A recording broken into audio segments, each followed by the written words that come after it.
ئەگەر من کافر و بێدین و خەرابم بە تۆ چی؟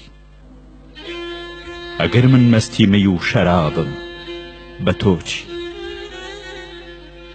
ئەگەر تۆ کوشتەی باوکەڕۆ و ئاخی بە من چی؟ ئەگەر من عاشقی سەنتور و ڕەبابم بە تۆ چی؟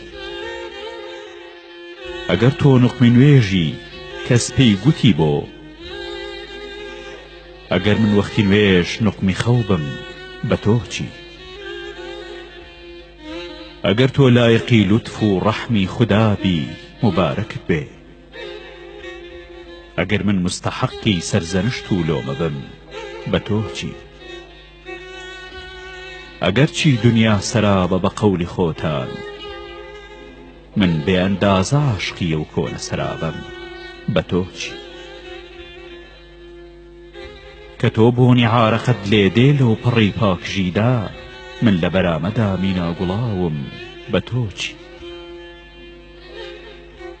ئەگەر تۆ جورعەخۆری بادەی کەوسەری، ئەگەر من بادە پەرستی شەرابی بێخەوشم بە تۆ چی؟ ئەگەر تۆ خوازیاری حۆری بەهەشتی مبارەک بێ، ئەگەر من خوازیاری مەعشوقەی گەنجم بە تۆ چی؟ ئەگەر تۆ لە ترسی قیامەت ناوکەی عەیشی عەیان، ئەگەر من بەدەر لە ڕۆژی حیساب بم بە تۆ چی؟